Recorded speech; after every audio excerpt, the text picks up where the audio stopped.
Sunday, he moved to 7th on the all-time assist list, passing Oscar Robertson. After the game, LeBron discussed passing the Big O. I am a historian of the game, and I know quite a bit about the Big O.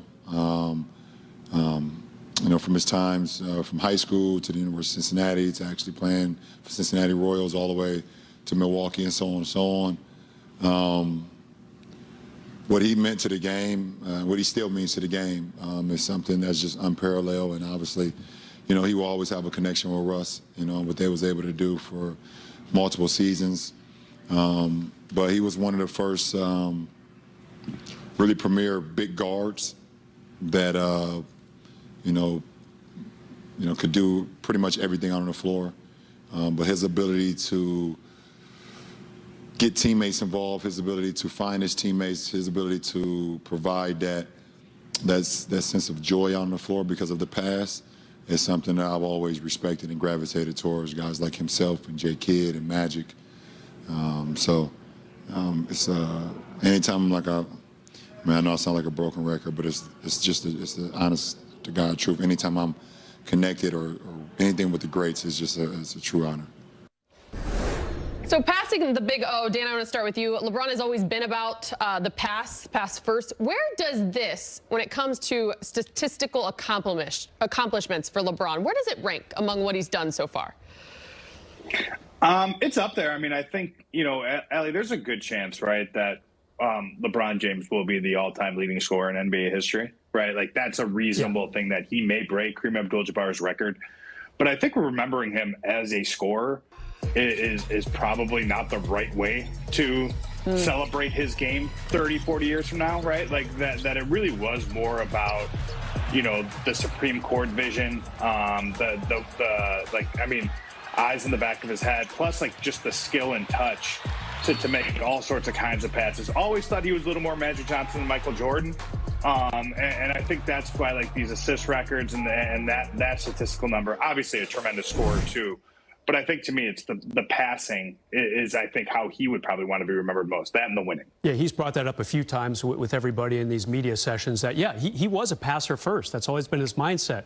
But passing Kareem, which, by the way, at this pace, if he keeps scoring 30-plus points a game, before the season started, he was on pace to pass Kareem probably March of 23. He might pass Kareem like next month. I mean, it's getting pretty crazy with the numbers. Of course, I kid, but maybe like December of this year or January of next year. Dan was nervous for a second. Yeah, Dan's like, that's like 60 points a game, Brez. I don't think that's going to happen. But I think he's kind of expedited the timeline if he does stay healthy. I might not necessarily be after the All-Star break next year. We're talking, you know, 14 months from now, 13 months from now. Indeed, I like the way you put it, Dan, that remembering him as a scorer, though it is so incredible, is not the right way. Because when you do talk about the assists, to kind of bring it within the family, 253 assists behind Magic. Obviously, we know that Magic is one of his favorite players. Once he passes Magic, Dan, how much do you think it'll mean to him, especially to do it in a Laker uniform?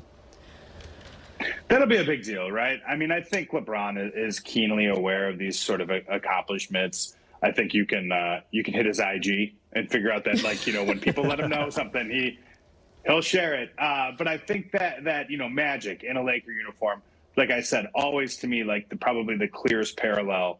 And, like, if you were going to say, like, what kind of player LeBron James is to someone who's never watched LeBron play, I think Magic Johnson would be the first name that I would mention, right? Like, obviously a totally different scorer and stuff like that, but just the size, the strength, and the vision.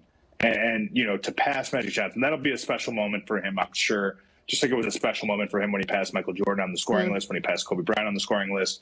To do it as a Laker, too, obviously just a tremendous achievement. Yeah, let's not forget Magic helped recruit and get LeBron to Los Angeles. They had that late-night meeting back in 2018 already. I mean, right when free agency began. So, yeah, let's not forget their relationship going back to those years. It's a special night for LeBron, for sure. Dan, correct me if I'm wrong, but it seemed like LeBron wasn't aware that he had passed Oscar last night. You know, when Trudell was asking him the questions after the game, and people say, oh, the athletes know exactly who they're passing and when they're passing him. I would say for the most part that's accurate, but sometimes, you know, LeBron's concerned about winning games. And a very good Memphis team coming to town. And I think that caught him off guard a little bit last night. And I thought, and as always, his response is, just kind of deferring to the past and to the history of the great game of basketball. That, and when you're breaking records every single night, I mean. Yeah, that too. And I mean, like Allie, Oscar Robertson, also an important player in Ohio basketball history too. So I think that's like another like kind of thing, right? At the University of Cincinnati. So another Allie, Clifton, LeBron James, Oscar Robertson. Three of the greats. It's a good trio. That is a very high standard to put me in that category. Wow, Dan. Well done there. Moving on, though, from Bron, let's take a look at some key NBA dates. Check this out. NBA trade deadline. This is one to mark your calendar for.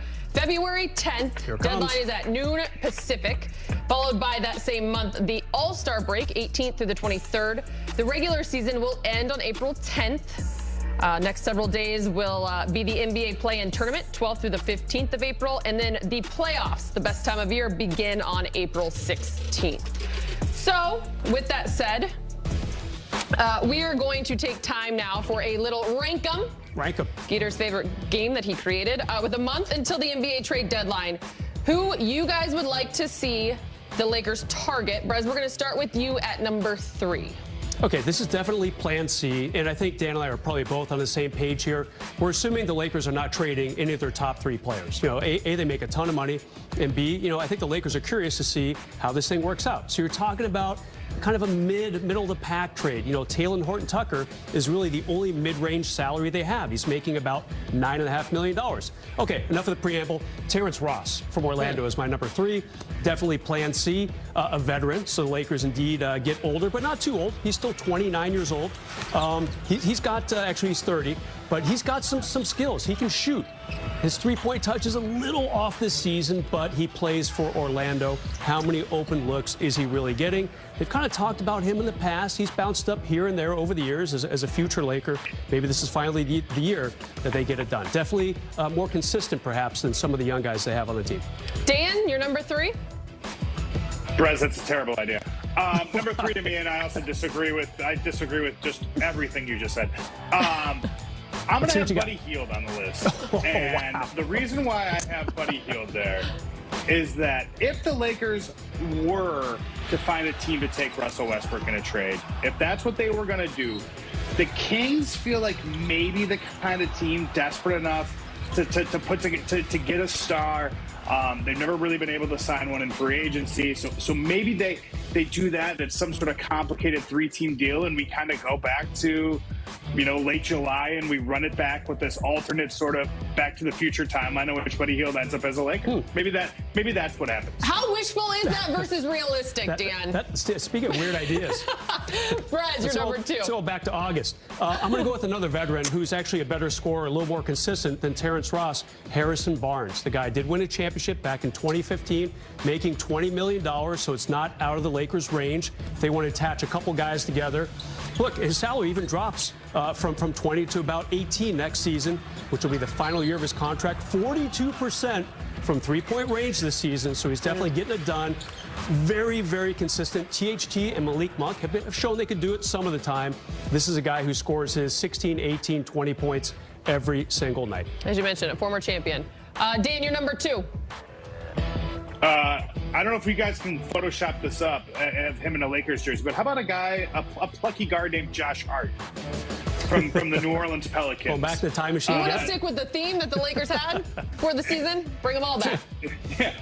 Yeah, a guy who has been just fantastic this year, for a very, very, very bad Pelicans team. A much better three-point shooter than when he was with the Lakers. Still a really great rebounder, a tough defender. To me, just sort of like the perfect kind of player you want to have around a championship team. That THT deal could be around Josh Hart. He's still young enough where I think he's part of your group. I think that would make a lot of sense. I like that one. All right. I don't feel like the two of you are going to go separate ways on number 1. So, Brez, you pitch me yours. Okay. We'll see how different Dan can be with his. Jerami Grant. I mean, the guy makes $20 million. It's definitely a contract the Lakers could acquire without giving up one of their big 3. Look, we got to know him really well 2 years ago when the Lakers were playing against him in the Western Conference Finals. The big question was, he was part of Denver. He's probably their fourth or fifth option. How would he do on his own? The answer is a resounding very well. He's scoring 20 points a game for the second year in a row. Got a thumb injury right now. He's probably out until February, but a manageable contract. He give the Lakers some defensive bite and some scoring prowess. And I can't wait for Dan to say the Lakers should bring back Julius Randle. Why not? We'll make it all former Lakers on Dan's list. You two are going to be on the same page, I think. Dan? Number one for me is Robert Horry. No, it's Jerami Grant. You would say Robert Horry, too. It's Jerami Grant. And for everything that Brez just said, it is a deal that the Lakers, the math is there. It is complicated, Brez, when you start putting together 3-4 contracts to send out for one player. You might have to involve a second team.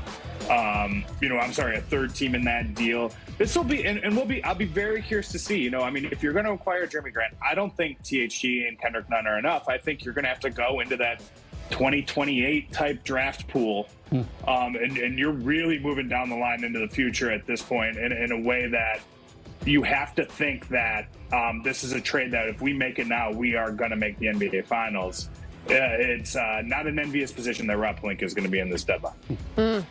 NBA trade deadline about a month away. We shall see what happens. Lakers mounted a nice comeback in the loss against the Grizzlies with their bench unit ahead. Wayne